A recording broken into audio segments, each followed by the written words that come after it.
Bonjour Jordan, Bonjour. je suis avec Jordan Bissonnette, notre plus jeune invité pour l'émission.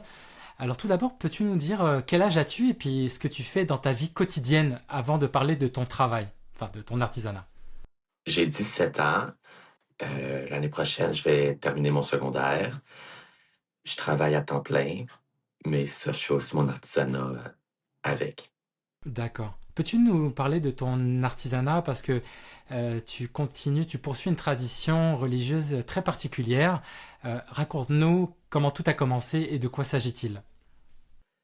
De quoi s'agit-il? C'est la fabrication d'enfants Jésus de cire, à partir de la cire d'abeille. Comment ça a commencé? J'en avais eu un en cadeau d'une famille de Chicoutimi, du Saguenay, puis il était brisé, abîmé. Puis là, ça me faisait...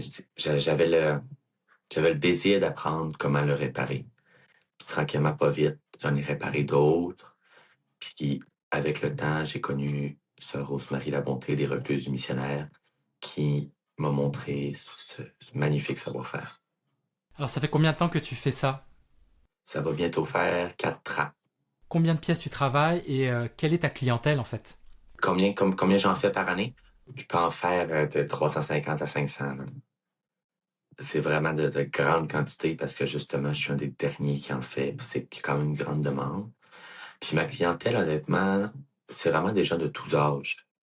Autant des personnes début vingtaine que des personnes de 80-70, autant de vraiment tous âges.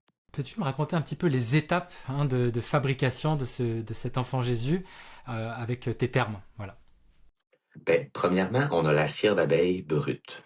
Ça, dans le fond, c'est des petites alvéoles que les abeilles mettent le miel dedans.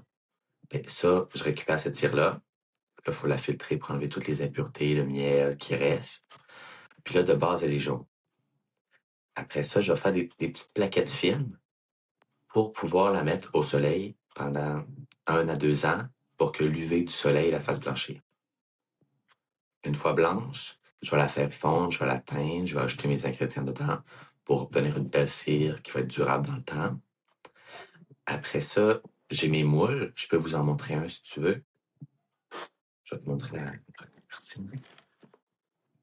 Ça, tu vois, c'est pour faire un... Lui, la photo, c'est ce moule-là que j'ai utilisé. Ça, c'est un moule que j'ai fait. C'est un moule de plâtre. Après ça, je graisse mon moule, je mets des élastiques pour pas que ça ouvre, parce que sinon ça fait beaucoup de dégâts. Puis je coule ma cire dedans. J'attends une bonne heure avant de le démouler, c'est pour que la cire soit toute dure, durcie, puis que, tu sais, en le démoulant, je le brise pas. Après ça, tu sais, je le laisse refroidir 2-3 jours. C'est vraiment que la cire se raffermisse. Après ça, je vais commencer à le sculpter avec des petits outils, tu sais, des petits couteaux, des choses comme ça. Là, après ça, je vais le poudrer. Je vais mettre une poudre matifiante pour donner un teint naturel. Là, après ça, je vais commencer à peindre les yeux, la bouche. Pour certains, il y a des yeux de verre. Après ça, je vais boucler les cheveux un à un sur une baguette, puis les coller. Puis à la fin, je l'habille, je mets la petite auréole, je vais faire sa boîte, puis je l'emballe. Après, ça va être prêt pour le client ou la cliente. J'imagine que parmi les quantités que tu fais, c'est pas un modèle que tu dupliques en fait, que tu fais à l'identique. Comment, quels sont les éléments de personnalisation? Est-ce que ça vient des demandes de tes clients ou c'est ils te font confiance et puis tu décides sur le moment ce que tu vas leur faire? Euh, le prix de l'enfant Jésus va avec la grandeur en pouces. Moi, je fais de 3 pouces et demi jusqu'à 36 pouces. 36 pouces pour des crèches grandeur nature. Mais, tu sais, souvent, les clients me demandent les modèles, la taille. Tu sais, souvent, c'est des 4 ou 5 pouces. Des fois, des 8 pouces, des 10 pouces, ça arrive. Là, je leur montre les modèles que j'ai. J'ai souvent, c'est comme ça, dans le fond, je vais t'en montrer un, là. Comme ça, qui accueille, qui fait bonjour, soit qui donne la bénédiction avec les bras ouverts. Sinon, j'ai le modèle Bethléem que j'aime bien, les petites mains comme ça.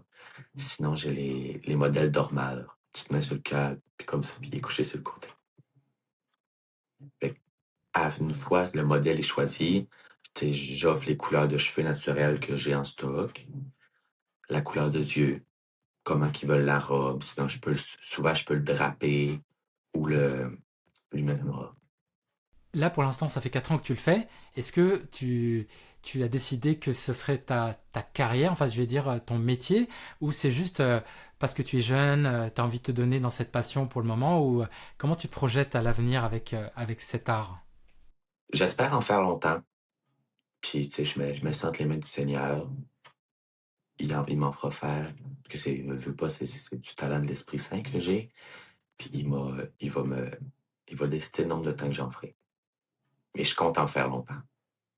Au Québec, actuellement, combien de personnes encore exercent cet artisanat? Euh, Depuis peu, zéro. Plus personne, à part moi. Il y a beaucoup de réparations parce que souvent, les enfants Jésus, tu sais, c'est familial, tu sais, ça a vu plusieurs Noëls. Puis, tu sais, c'est souvent des choses qui tiennent à cœur aux personnes qui possèdent. Fait que moi, je les répare, je les refais. Tu sais, je nettoie tout, je leur remets une beauté. Est-ce qu'à part l'enfant Jésus, il y a d'autres personnages? Parce que quand tu parles justement de la crèche, il y a aussi d'autres personnages autour de Jésus. Est-ce qu'il t'arrive de produire d'autres visages, d'autres figures? À l'occasion, je fais des crèches complètes.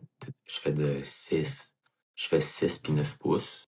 Mais tu sais, ça demande aussi beaucoup de temps, beaucoup de travail. Parce que, oui, aujourd'hui, tu sais, les crèches, c'est pas mal tout fait industriellement.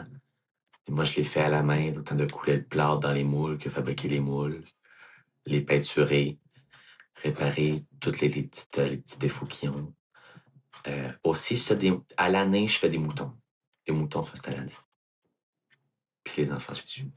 À l'extérieur du Canada, est-ce que tu sais si cet artisanat voilà, est encore commun voilà, j'aimerais comprendre un peu dans le monde comment se travaille cet art.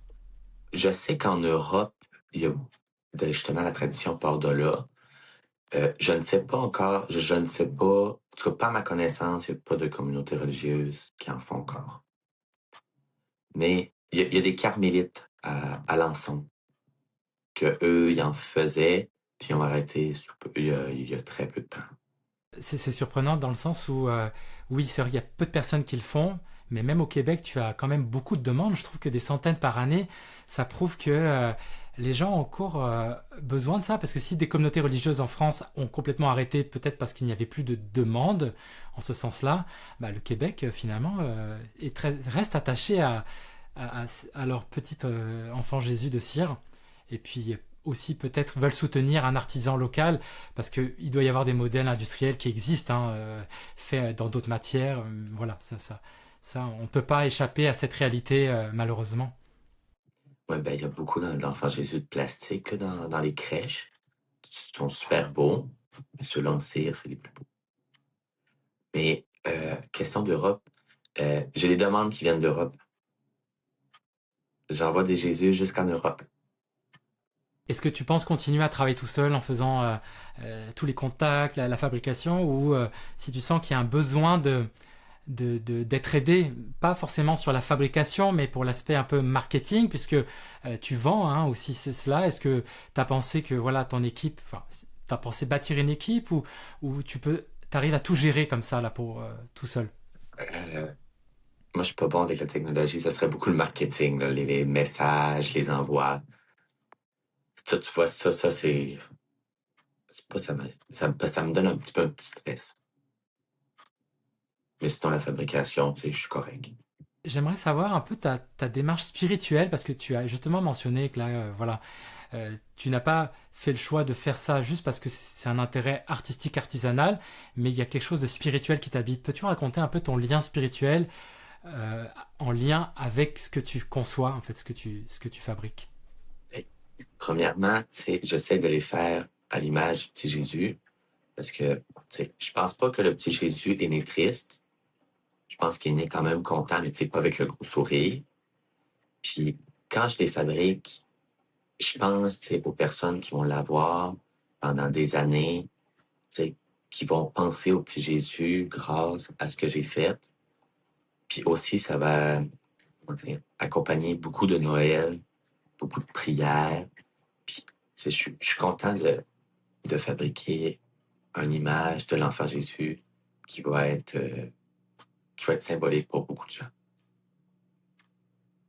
Et aussi, je considère que c'est un talent du bon Dieu, de l'Esprit Saint, de pouvoir faire des choses comme ça.